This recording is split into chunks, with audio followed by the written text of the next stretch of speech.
Pak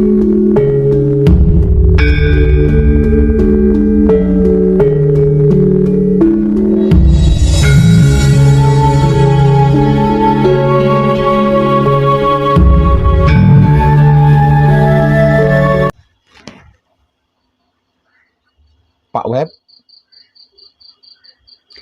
caranya membebaskan diri dari masalah dosa dan karma, serta melepaskan diri dari belenggu penderitaan dan kebahagiaan dunia itu bagaimana ya? Satu lagi Pak Web, spiritual termudah, teringan dan terdekat, sehingga bisa cepat mengenal diri, yang artinya mengenal Tuhan, serta gratis, sehingga setiap orang mampu dan bisa melakukannya. Itu bagaimana Pak Web? Soalnya selain sudah capek, lelah, juga sudah kehabisan modal Pak Web. Benar tuh, sudah capek dan lelah. Benar tuh, sudah kehabisan modal. Nanti di depan saya bilang begitu, namun di belakang saya masih keluyuran ke sana ke sini mencari yang belum pasti, bahkan tidak pasti. Di belakang saya masih membeli jimat itu, pusaka ini, bayar dukun itu, dukun ini. Dan tenan, humor. Jangan diambil hati ya. Secara umum dan awam gampang. Asalkan mau melakukannya loh ya. Yaitu jagalah pikiranmu. Kenapa pikiran harus dijaga? Karena pikiranmu akan menjadi perkataanmu. Jagalah perkataan. Kenapa perkataan harus dijaga? Karena perkataan akan menjadi perbuatanmu. Jagalah perbuatanmu. Kenapa perbuatan juga harus dijaga? Karena perbuatanmu itu akan menjadi kebiasaanmu. Jagalah kebiasaanmu. Loh, kebiasaan juga perlu dijaga toh. Kenapa? Karena kebiasaanmu akan menjadi karaktermu. Jagalah juga karaktermu itu. Dijaga? Kenapa lagi tuh? Karena karaktermu yang akan menentukan nasib dan takdirmu. Jagalah nasib atau takdirmu itu. Karena nasib atau takdirmu itu akan menentukan keadaan batin pada suasana hatimu. Jagalah keadaan batin pada suasana hatimu. Karena keadaan batin pada suasana hatimu itu akan menentukan rasa dan perasaan jiwamu. Jagalah rasa dan perasaan jiwamu itu. Karena rasa dan perasaan jiwamu itu akan menentukan laku spiritualmu. Jagalah laku spiritualmu, karena laku spiritualmu itulah yang akan menentukan Tuhan. Tuhan hantu? Apa hantu Tuhan?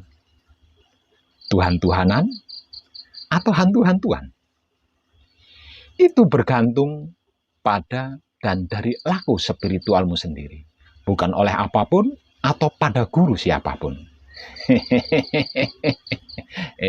Dan tenang. Gampang, ringan, dan dekat kan? Gratis pula. Serta semua orang bisa dan mampu melakukannya. Karena tanpa puasa, tirakat, bertapa, ubi rampe, sesaji, dan uang. Entah lelaki maupun wanita bisa melakukannya. Tinggal mau apa tidak.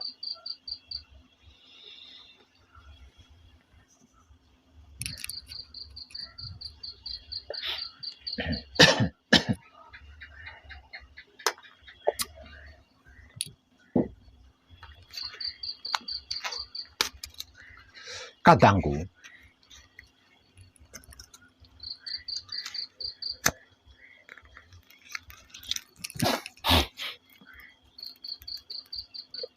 percayalah, manusia hidup di dunia ini bukan diciptakan untuk binasa atau hancur alias mati. Diturunkan ke bumi ini bukan untuk bermasalah, apapun bentuk dan model masalahnya. Seperti menderita, susah, miskin, sakit, dan lain-lain. Kemudian mati atau binasa alias hancur, jadi santapan hewan-hewan tanah. Kok bisa begitu, Pak Web? Ya, dikarenakan ada 3 singgasana Maha Suci di dalam diri manusia. Tempat ketika Maha Suci bertahta sebagai Sang Pencipta, sebagai Sang Pemelihara, dan sebagai Sang Penyempurna. Di dalam semesta alam, yang sering saya informasikan tanpa tedeng aling-aling dengan bahasa yang sederhana, sebagai otak atau pikiran, hati atau batin, kelamin atau syahwat. Yang secara spiritual disebut-sebut sebagai Nurullah atau Nur Allah, Nur Muhammad, Nur Ilmu Muhammad. Disebut-sebut juga sebagai Sirullah, Datullah, Sifatullah, atau Sir dat sifat Tuhan. Juga disebut sebagai Baitul Makmur, Baitul Muharram, dan Baitul Muqaddas atau Maqdis. Aku bertahta di dalam Baitul Makmur, yang berada di dalam kepala Adam.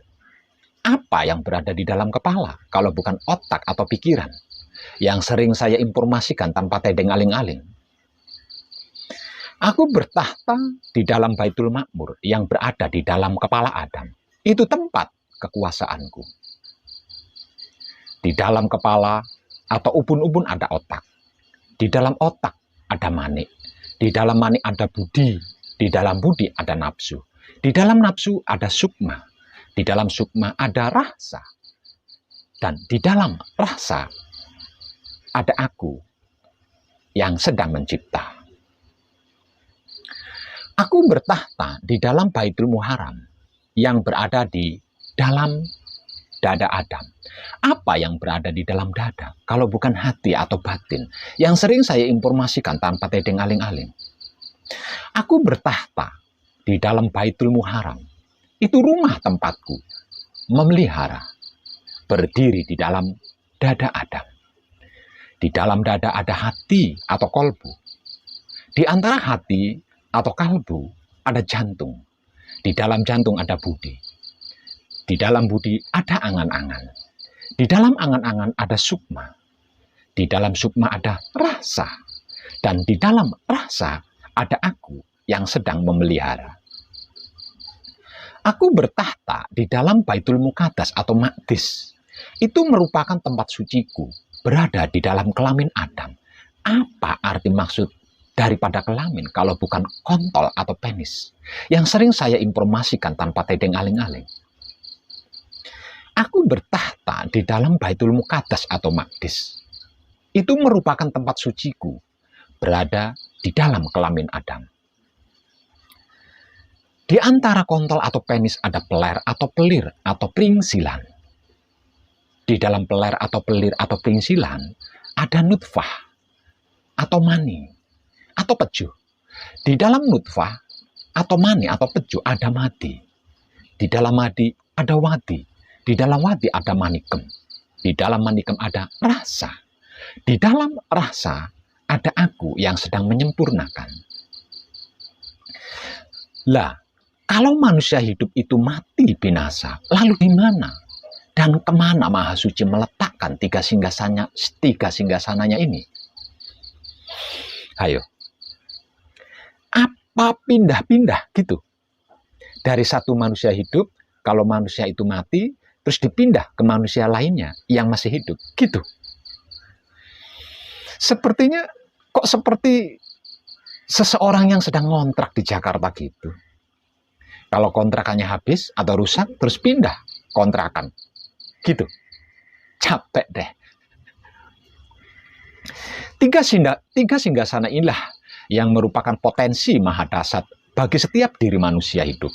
Dan lagi, ada 5 ruh di dalam diri manusia sebagai sang penggerak dan sang penggerak raga manusia. Yang salah satunya adalah ruh Maha Suci itu sendiri. Sebab karena itu manusia hidup dinyatakan sebagai makhluk paling sempurna dibanding makhluk-makhluk lainnya. Dan disebut juga sebagai gambaran kenyataan wujud Maha Suci Tuhan. Maha Suci Tuhan. Oh, luar biasa keren bukan? Ngemeng-ngemeng. Salah ngomong. Maksudnya, siapa itu Adam, Pak Web? Dan apa itu arti Adam, Pak Web? Serta maksudnya. Adam adalah makhluk paling sempurna yang pertama kali diciptakan oleh Maha Suci. Artinya, Adam adalah asal dumadi ananing manungso atau asal kejadian adanya manusia.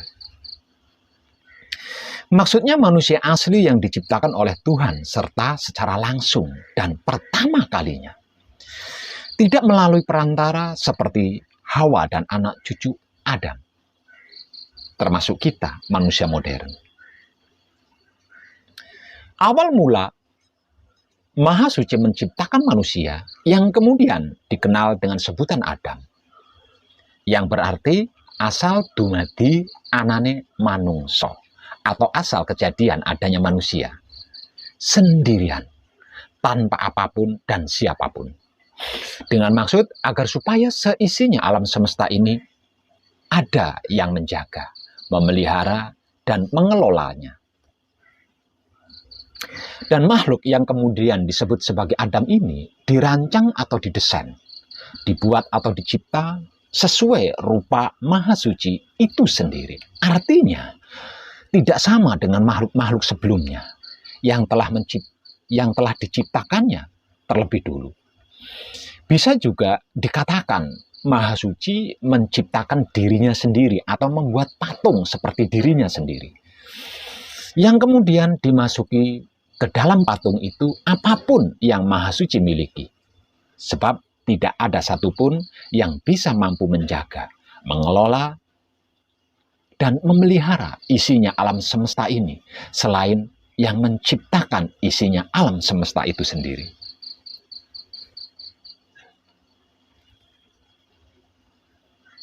Dan lagi, menggunakan Adam inilah Maha Suci melakukan penciptaan-penciptaan berikutnya, terutama manusia-manusia lainnya setelah Adam, termasuk Hawa dan anak cucunya, hingga sampai kepada kita manusia modern. Karena Adam akan dijadikan alat untuk menciptakan berikutnya, untuk penciptaan berikutnya, dan akan diberi tugas untuk menjaga, memelihara, dan mengelola alam semesta seisinya. Maka dari itu, diberikanlah seluruh yang dipunyai Maha Suci, yaitu 4 esensi ilmu kesaktiannya sendiri, yang merajai seluruh air, seluruh angin, seluruh api, seluruh tanah, dan seluruh makhluk. Yaitu sari-sarinya air, sari-sarinya angin, sari-sarinya api, sari-sarinya bumi, dan dat hidup yang secara laku spiritual disebut-sebut juga sebagai mutmainah, aluama, amarah, supiah, dan rohul kudus atau roh suci. Juga disebut sebagai nafsu mutmainah, nafsu aluama, nafsu amarah, nafsu supiah, dan roh kudus. Disebut juga sebagai sedulur papat kalimo pancer atau kawula Gusti, atau malaikat 4 dan rasul, atau juga disebut sebagai sahabat 4 nabi. Juga disebut dalam tradisinya sebagai Watman, Warman, Watman, Wahman, Rahman, dan Ariman. Atau kakang kawah, sedulur puser, lan getih, serta adi ari-ari. Istilah Balinya disebut sebagai kandapat, yaitu ari-ari, lamas, getih, dan yehnyo. Dalam istilah Indianya disebut juga sebagai yang siwa, yang sadasiwa, yang paramasiwa, dan yang sunya siwa. Dan masih banyak lagi penyebutan-penyebutan lainnya, yang semuanya itu adalah manifestasi Maha Suci itu sendiri kepada makhluk istimewa yang sesuai gambarannya tersebut manusia hidup bernama Adam.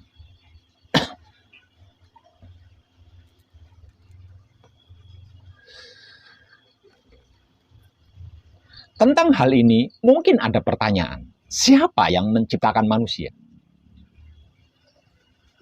Maka jawabannya adalah hidup yang menciptakan manusia. Siapa yang menciptakan hidup? Jawabannya adalah Maha Hidup. Siapa yang menciptakan Maha Hidup? Maka jawabannya adalah Dat Maha Suci Hidup. Siapa yang menciptakan Dat Maha Suci Hidup itu, Pak Web? Semesta alam jawabannya. Loh, kok semesta alam, Pak Web?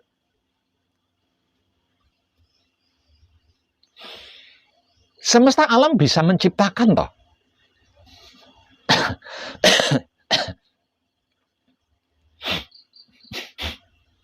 Bukankah semua yang ada ini dikarenakan adanya alam semesta? Kalau alam semesta tidak ada, lalu semua yang ada ini ada di mana? Artinya, yang mengadakan semua yang ada ini adalah alam semesta, yang berarti juga diciptakan oleh alam semesta. Nah, alam semesta inilah sebenar-benarnya yang dimaksud Tuhan. Maka berhati-hatilah, jangan coba-coba mencemari, menodai, dan merusak alam semesta. Kalau ini dilakukan, berarti sama halnya mencoba mencemari, menodai, dan merusak nenek moyangnya sendiri, leluhurnya sendiri, induknya sendiri, babonnya sendiri, yang tak lain dan tak bukan, yang selama ini disebut Tuhan oleh dirinya sendiri. Masih mau bertanya, siapa yang menciptakan alam semesta? Kalau iya, maka jawabannya adalah Adam yang menciptakan alam semesta seisinya ini. Masih nanya lagi, siapa yang menciptakan Adam? Jawabannya silakan simak ulang dari awal video ini. Bulet ya? Dan tenang. Sudah pasti bulet jawabannya. Karena tentang ini, kalau dipertanyakan penciptanya siapa, maka menjadi sama dengan persoalan lebih dulu mana, telur dan ayam atau ayam dan telur. Manusia hidup dan maha hidup sama seperti telur ayam kalau diumpamakan. Maksudnya seperti ayam ketika masih di dalam telur, atau seperti telur ketika masih di dalam ayam. Ayam adalah manusia hidup dan telur ayam adalah maha hidup. Atau sebaliknya, telur ayam adalah manusia hidup dan ayam adalah maha hidup. Pada sebutir telur terdapat cangkang atau kulit telur. Di dalam cangkang atau kulit telur terdapat putih telur dan kuning telur. Ketiganya sama-sama berujung kepada kata telur ayam. Mana yang lebih penting dan utama? Cangkang telurnya, putih telurnya, apa kuning telurnya, atau ayamnya? Coba panjenengan renungkan. Jawabannya sudah pasti. Keempatnya sama-sama penting dan utamanya, bukan? Ayamnya juga penting dan utama. Telur ayam yang terdapat 3 bagian pun sama penting dan utamanya. Tidak ada artinya cangkang telur tanpa putih telur dan kuning telur. Tidak ada artinya putih telur tanpa cangkang telur dan kuning telur. Juga tidak ada artinya kuning telur jika tanpa cangkang telur dan putih telur. Dan tidak ada artinya ayam jika tanpa telur ayam. Serta tidak ada artinya telur ayam kalau tanpa ayamnya. Seperti sebutir telur ayam inilah perumpamaannya Tuhan pada mulanya. Cangkang telur adalah manusia, putih telur adalah hidup, dan kuning telur adalah suci. Sedangkan ayamnya adalah semesta alam atau Tuhannya. Keempatnya adalah satu kesatuan yang saling berkaitan dan tidak bisa berdiri sendiri-sendiri. Dalam mitologi leluhur Jawa, hal ini diilustrasikan sebagai kelahiran atau terciptanya 3 dewa utama, yaitu Antaga atau Togok, jelmaan dari cangkang telur, Ismaya atau Semar sebagai jelmaan dari putih telur, dan Manikmaya atau Batara Guru sebagai jelmaan dari kuning telur, sedangkan Sang Hyang Nurasa sebagai pengada Sang Hyang Tunggal dan Sang Hyang Wenang adalah Tuhannya. Sang Hyang Tunggal dan Sang Hyang Wenang adalah sisi gelap dan sisi terangnya Tuhan itu sendiri. Disebut juga sebagai Brahma, Wisnu, dan Siwa, serta Mahakali dalam spiritual Indianya. Hanya saja perbedaannya pada mitologi Jawa yang mengadakan Antaga, Ismaya, dan Manikmaya adalah Sang Yang Nurasa. Sang Yang Tunggal dan Sang Yang Wenang adalah merupakan sisi gelap dan sisi terangnya Sang Yang Nurasa. Sedangkan pada mitologi spiritual India, yang mengadakan Brahma, Wisnu, dan Siwa adalah Mahakali. Yang ketiga-tiganya adalah satu wujud pada mulanya. Sementara Sang Yang Nurasa atau Mahakali adalah sebagai penggambaran alam semesta setelah ada, yang selama ini disebut-sebut sebagai Tuhan. Sebelum semesta alam ada, ia tidak bisa digambarkan toh. Lawang belum ada apa-apa masih belum ada. Ayo. Sebab karena itu dinyatakan bahwa yang dimaksud Tuhan itu tan kinoyo ngopo. Artinya tidak bisa digambarkan dengan apapun dan sebagai apapun. Lawang masih belum ada apa-apa, apa-apa masih belum ada.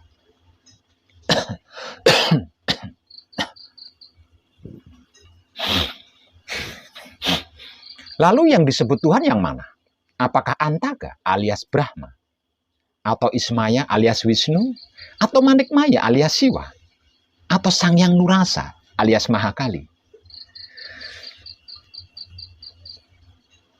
Saya beri perumpamaan dengan telur ayam lagi ya.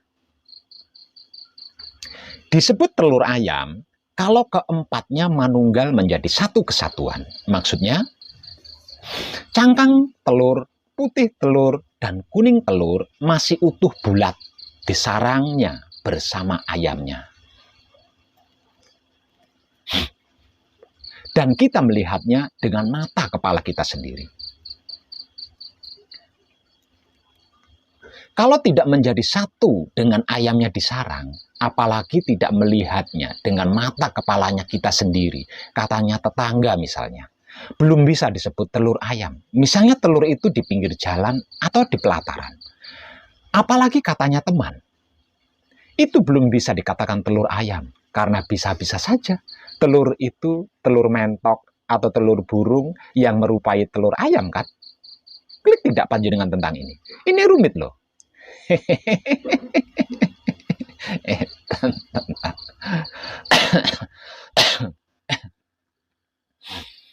Disebut Tuhan kalau Antaga alias Brahma, atau Ismaya alias Wisnu, atau Manikmaya alias Siwa, atau Sang Yang Nurasa alias Mahakali, manunggal menjadi satu kesatuan dengan alam semesta.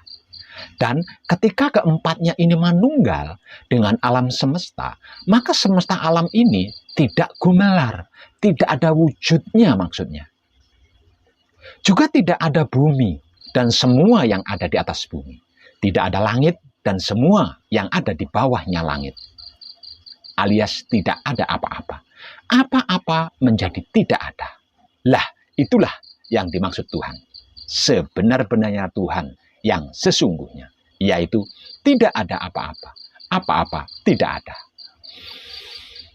Dari ini kita bisa ambil kesimpulan bahwa semua kehidupan di marcapada atau gumelaring jagat, atau seluruh perwujudan alam semesta ini adalah keberadaan dan perbuatannya cangkang telur atau Antaga alias Brahma, dan putih telur atau Ismaya alias Wisnu, dan kuning telur atau Manikmaya alias Siwa, serta Sang Yang Nurasa alias Mahakali, yang tak lain dan tak bukan adalah kedua tangan dan kedua kakinya alam semesta yang dimaksud Tuhan.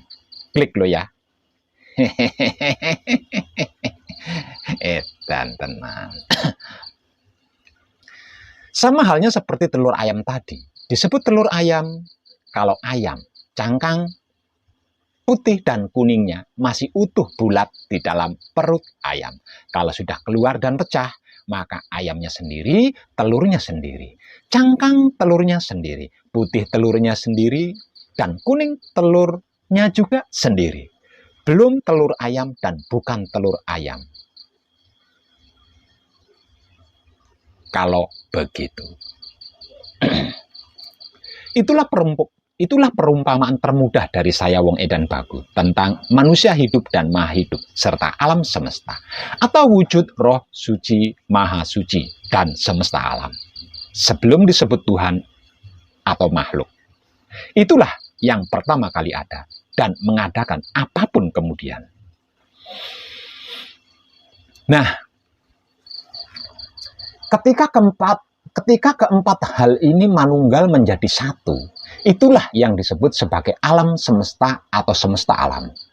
Alam semesta ini sebelum berkehendak disebut sebagai Sang Yang Nurasa.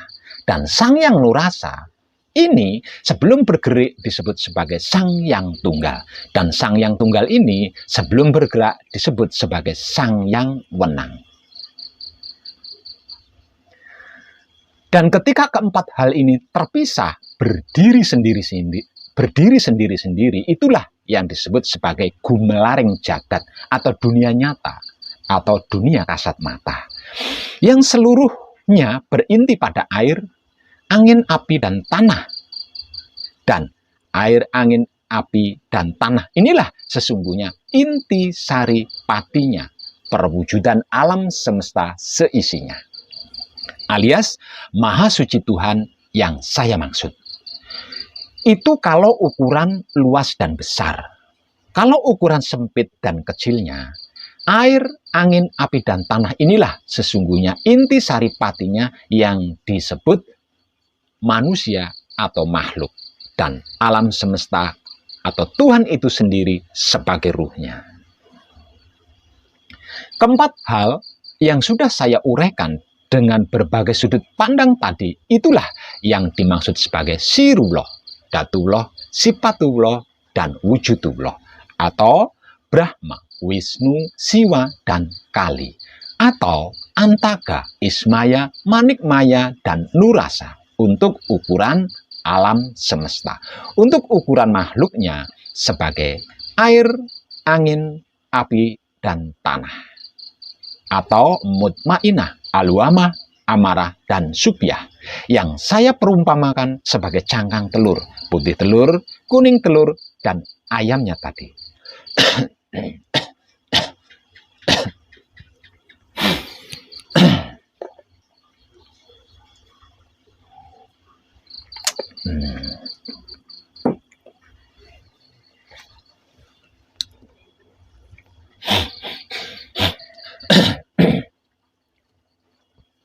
Ketika ayam, cangkang telur, putih telur, dan kuning telur, atau Nurasa, Antaga, Ismaya, Manikmaya, atau Kali, Brahma, Wisnu, dan Siwa, atau Sirullah, Datullah, Sipatullah, dan Wujudullah, atau Mutmainah, Aluama, Amarah, dan Subyah, atau air, angin, api, dan tanah, atau Jibril, Mikail, Israel, dan Israfil, atau dan masih banyak lagi penyebutan-penyebutan lainnya yang bikin pusing di kepala.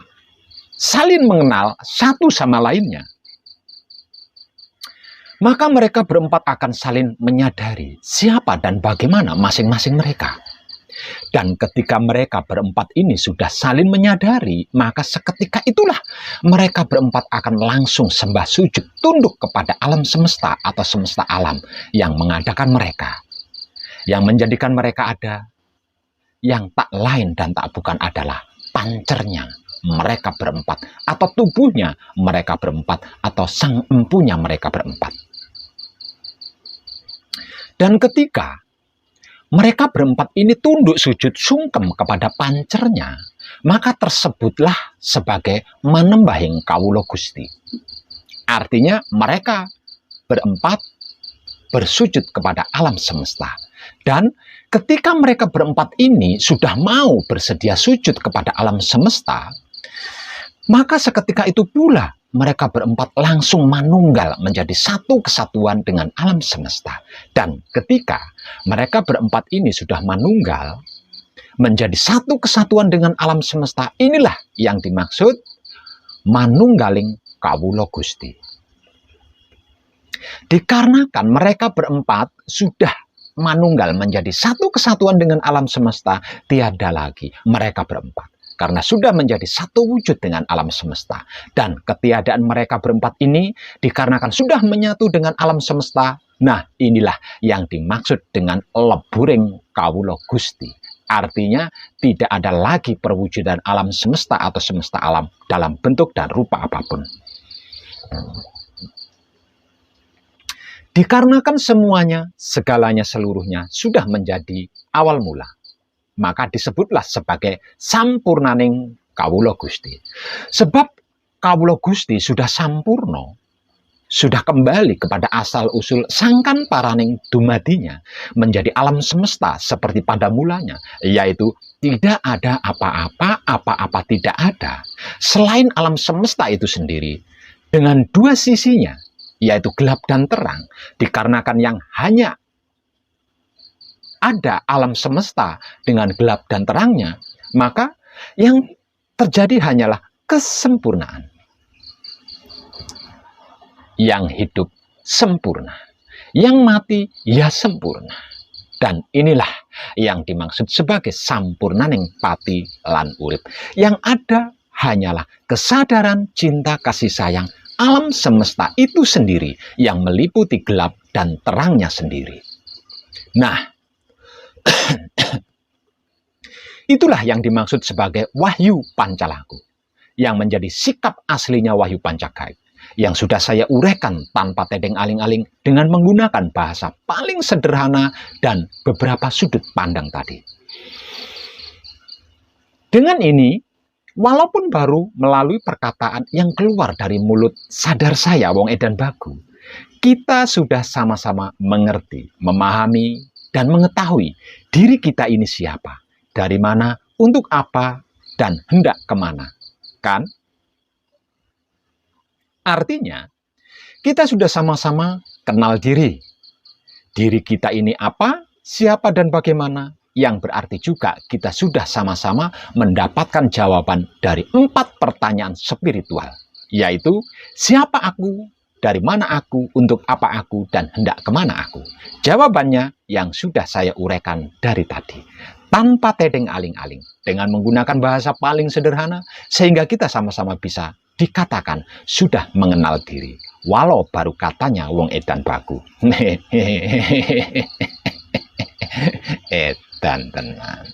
Selanjutnya, ada kata-kata spiritual yang berbunyi seperti ini. Barang siapa mengenal diri, niscaya mengenal Rabnya. Artinya, siapapun dia, kalau bisa mengenal diri, berarti dia sudah mengenal Tuhannya. Sebenarnya, ini sudah terjawab dari tadi. Maksudnya, jawabannya sudah tersampaikan dari tadi. Namun, untuk merealkan secara nyata dan mengalaminya sendiri, bukan katanya apapun dan siapapun, apalagi katanya Wong Edan Bagu, maka siapapun dia harus kembali terlebih dulu kepada fitrahnya atau kepada sucinya, yang menjadi asal-usul sangkan paraning dumadinya sebelum bergelar di dalam semesta alam ini. Dan siapapun dia untuk bisa kembali fitrah atau suci seperti pada mula kejadian dirinya, ini nih yang di era modern ini dikatakan mustahil. Kenapa dan mengapa dikatakan mustahil? Nomor 0. Manusia hidup modern takut mati. Karena kalau dia mati, kacau dah semuanya. Istri yang masih cantik atau suami yang masih tampan jadi milik orang lain. Harta, benda, kekayaan, jadi rebutan anak cucu dan lain sebagainya. Bisnis berantakan. Nomor 1, manusia hidup modern memiliki terlalu banyak beban pikiran. Yang hampir semua pemikiran itu bukan tentang fitrah atau sucinya. Nomor 2, manusia hidup modern memiliki terlalu banyak kemelekatan di hatinya. Yang hampir semua kemelekatan di hatinya itu membuatnya merasa tidak bisa hidup jika tanpanya. Dan yang nomor 3, Manusia hidup modern memiliki terlalu banyak tujuan, dan hampir pada semua tujuannya itu memiliki visi dan misi. 4 hal inilah yang menjadi pokoknya. 4 hal ini kalau dibahas luas loh. Itu saya ambil singkatnya saja. Dan 4 hal inilah yang membuat manusia hidup modern menjadi mustahil bisa kembali kepada asal-usul sangkan paraning dumadinya, yaitu fitrah atau suci. Betapapun banyak jumlahnya tempat-tempat belajar ilmu itu dan ini, serta sebagainya, dengan ribuan bahkan jutaan guru pembimbing yang tersebar di mana-mana dengan berbagai macam tipe dan karakternya. Dikarenakan otak atau pikirannya masih jelek atau buruk sangka, karena hati atau batinnya memiliki kemelekatan, bahkan banyak sekali. Tidak bisa hidup jika tanpa itu, kalau tanpa ini sungguh aku mati, dan lain sebagainya. Kelamin atau syahwatnya mempunyai segudang visi dan misi, dan semua visi dan misinya itu bukan fitrah atau sucinya dirinya sendiri. Tetap saja tidak akan bisa sampai pada fitrah atau sucinya dirinya. Ini terbukti betapapun mengaku sudah fitrah, sudah suci hingga 7 kali. Lawang masih buruk sangka pikirannya tentang itu dan ini, masih jelek. Hatinya masih ada sirik, iri, dengki, benci, buli, dendam, fitnah, mencari-cari kesalahan sesuatu, menghakimi sesuatu, bahkan mengadili dan menghancurkan. Kelamin atau syahwatnya masih berkeinginan mencari keuntungan dan kepuasan diri sendiri. Fitrah, suci. Oh no. Suci itu tidak ada apa-apa. Apa-apa itu tidak ada. Gerak-gerik suci adalah kebajikan alam semesta, alias kesadaran cinta kasih sayang alam semesta. Bukan dan tidak yang lain selain itu. Percayalah, saya sudah membuktikannya. Ini loh, yang di era modern menjadi sesuatu yang mustahil digapai oleh manusia. Terlebih lagi dengan ketakutannya akan kematian, menjadi lebih mustahil lagi. Sebab karena sebab yang bisa memasuki fitrah atau suci hanya hidup. Cuma hidup yang bisa mencapainya. Karena bagian dari diri kita yang bersifat dan bersikap suci hanya hidup. Sebab hidup adalah zat ruhnya maha suci. Artinya, untuk bisa masuk dan manunggal dengan suci, hidup harus meninggalkan wujud dan jiwanya. Harus berpisah alias mati. Takut mati, mana bisa? Bagi yang berani mati, matinya gampang. Gantung diri atau menjatuhkan diri dari jurang, mati. Namun, untuk bisa hidup kembali ke dunia, silahkan panjenengan dipikir sendiri. Bisa tidak?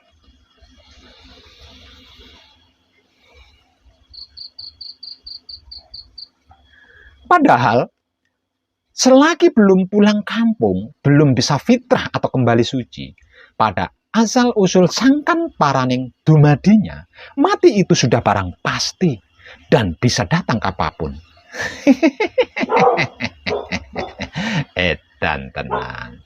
Namun jangan resah dan gelisah. Menunggu di sini, di sudut sekolah, tempat yang kau janjikan, ingin jumpa denganmu, walau mencuri waktu, berdusta pada guru. Kok jadi bernyanyi ya? Edan tenang. Jangan resah, jangan khawatir, apalagi takut bahwa semua kotoran otak atau pikiranmu, noda hati atau batinmu, beban kelamin atau syahwatmu kepada saya di Gubuk Jenggolomani tidak perlu bawa uang, karena gratis. Jangan takut lapar dan haus, karena tidak akan saya suruh puasa apalagi bertapa. Bawa juga segudang dosa, karma, dan masalah beban duniamu.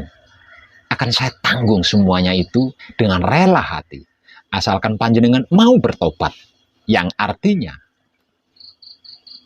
menghentikan dan meninggalkan semua kelakuan masa lalumu. yang seumur hidup kau lakukan tanpa kesadaran cinta kasih sayang dan maha suci hidup. Mari datang kepadaku.